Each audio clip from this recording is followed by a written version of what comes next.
Welcome to Midwest Whitetail. Tonight, I'm going to be hunting one of my dad's favorite stands.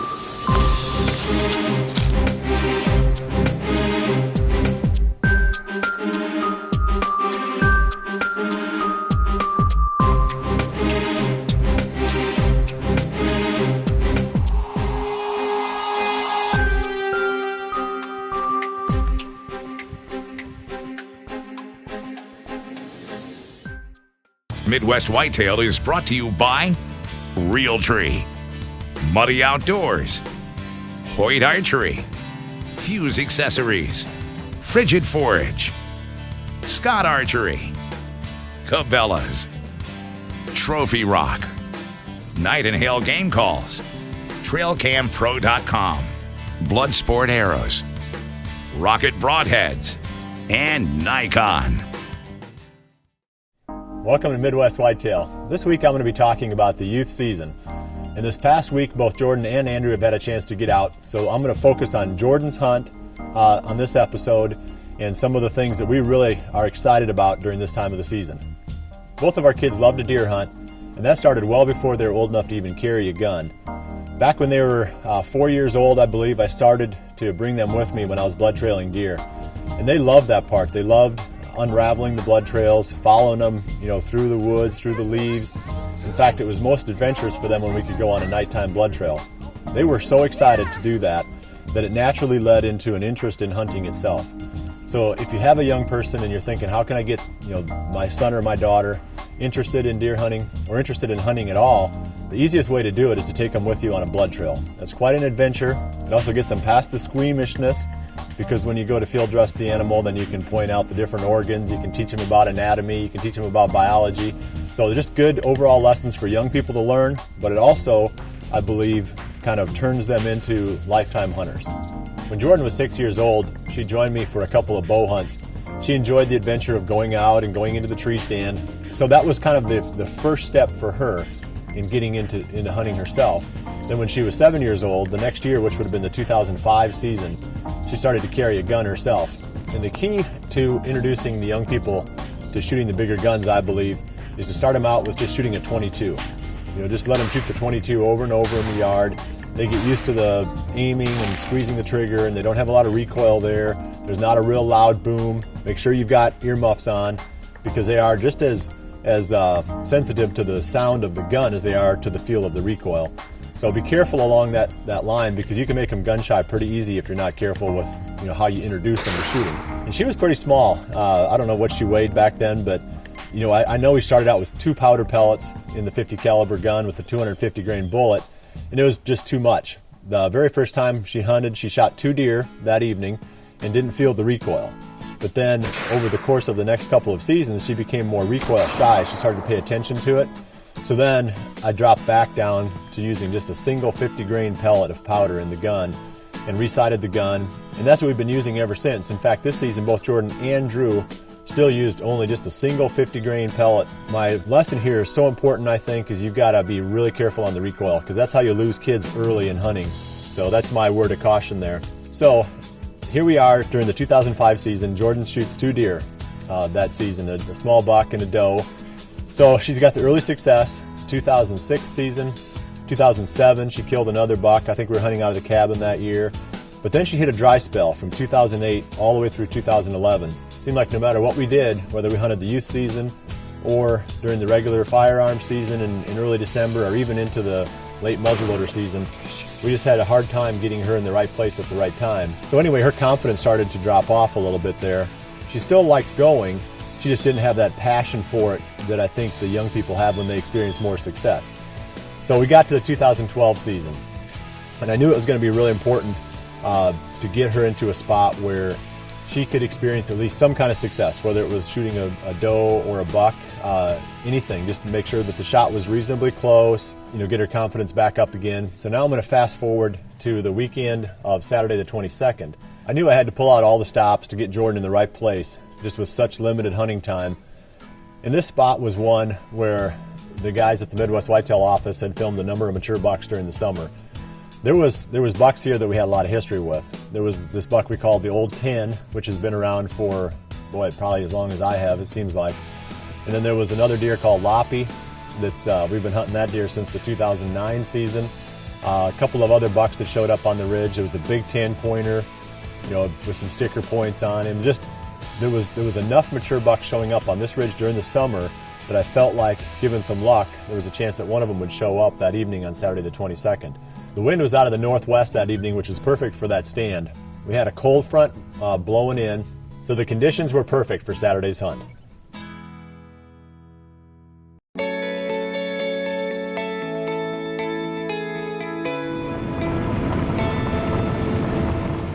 Welcome to Midwest Whitetail. Tonight, I'm going to be hunting one of my dad's favorite stands.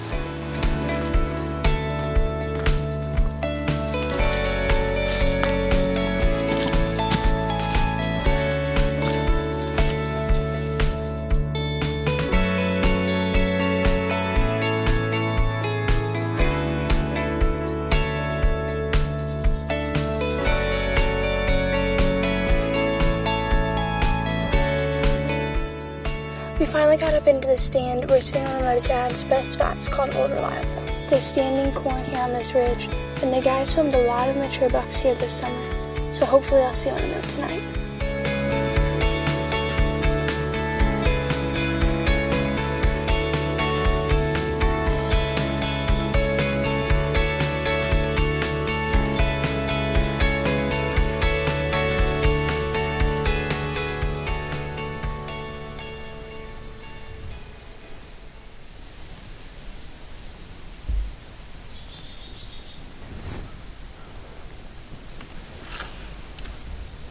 There's a doe and a fawn across the field.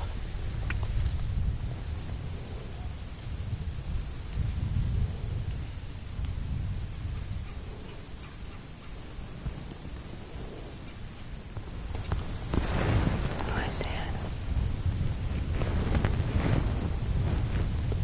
Oh, wait, there's one. A doe.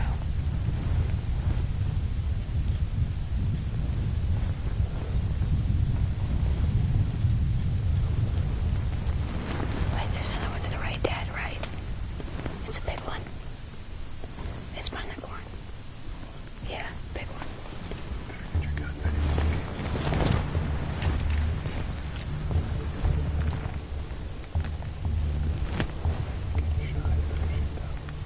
Do you see it? Right at the base of the tree. Yeah.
Okay.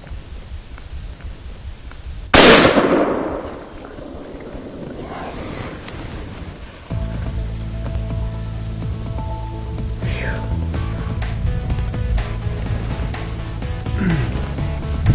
That's a really nice deer. I'm so excited. This is the first buck I've shot in a really long time. My last one was in like 2008 or 2009. I didn't think that I was going to be able to shoot him because he started to walk away and go into the corn. I didn't have a good shot, and then he came back and he was right in this opening, and my dad stopped him and I took a shot, and I'm sure he's just laying right over on the side of the field. And I can't wait to climb down and go get him.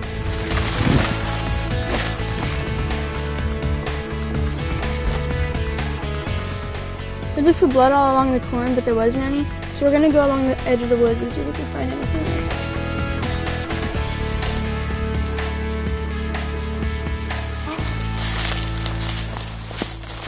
Yes!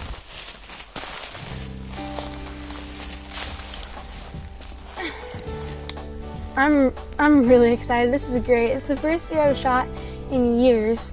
I mean, it's been 2008 maybe, 2007 since I've shot anything, and this is the biggest buck I've ever shot.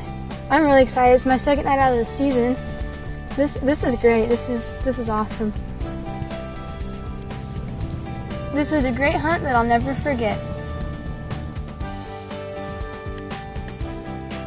I was really proud of Jordan the way she kept her composure, made a great shot on this buck, and then helped out with the blood trailing by actually finding the blood and then trailing it and finding the deer. So all the lessons that we've learned over the years, they came full circle, and I was able to just basically follow along behind her while she conducted the hunt herself. I think there's a really important lesson in this that goes well beyond the deer hunting and the lessons that we can learn about deer hunting and cold fronts and all that kind of stuff, but really more importantly is the fact that hunting isn't just for boys. You know, our daughter probably wasn't any different than a lot of other girls at her age, just that she got introduced to hunting early enough and she found it to be, if not maybe a passion, at least an enjoyable pastime. And that carried through, and now she's 14 years old and she still enjoys it. And for me, I think the big part is it allows me to spend some really quality time with my daughter. You know, we can sit there in the tree stand and we can talk. A lot of good memories that we have together that we can share, where it's really difficult for a father to spend a lot of quality time with his daughter with all the activities that young people get involved with now. So I guess I'm encouraging all the fathers out there that don't just focus on your sons when you're introducing your kids to hunting.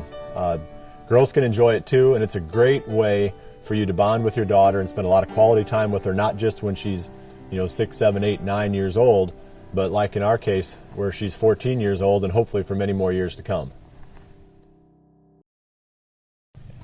After you kill a buck, there's two things that come next. First one is, what are you going to do with the meat? And the second one is, what are you going to do with the antlers? The natural tendency when you shoot a buck is to think about doing a head and shoulders mount. And these things look great in your office or in your den, but they tend to be expensive and they're large. So what we've started doing here is more and more European mounts. And taxidermists can do these for you, or you can look up on the internet, and I'm sure you can find all kinds of tips on how to do a European mount. In this next segment, I'm going to show you the steps that I took to turn Jordan's buck into a trophy worthy for the living room wall. I'm going to talk about the items that you need for doing a European mount. Of course, the first thing you need is some kind of a deer head. And I like to skin them out right away and get the hide off and get as much of the meat off as you can, because it makes the boiling time a lot less, but it also tends to produce less staining of the bone itself.